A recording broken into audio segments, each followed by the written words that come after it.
तो फिर आप कुछ सेपरेट शेर रखते हैं मुशायरे के लिए और किताब के लिए? और नहीं, ऐसा नहीं। मैं कभी मुशायरा पढ़ते हुए सोचता नहीं हूँ, जो मेरे जहन में आते मैं सुना देता हूँ, कोई नहीं। ये वैसे होता है डिफरेंस कोई? कुछ नहीं होता, कुछ भी नहीं होता। देखिए, आप अगर दिल से कोई शेर कहेंगे ना सर, जो आपका मसला होगा, तो मैं कहता हूँ 1000 इश्क करो, लेकिन इतना ध्यान रहे कि तुमको पहली मोहब्बत की बद्दुआ न लगे। वाह, ये मेरा तजुर्बा है।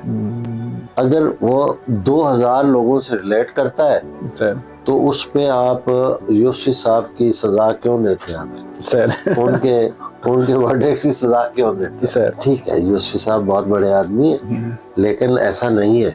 मैं मीर को कोट करता हूँ, शेर मेरे हैं गो खवास पसंद, वाह, पर मुझे गुफ्तगू अवाम से है। वाह वाह। अवाम का लफ्ज मीर ने कहा था। वो दिल्ली की जबान, जामे मस्जिद की जबान, सीढ़ियों की जबान बोलते थे, लिखते थे ऐसे ही। तो यूसुफी साहब जो है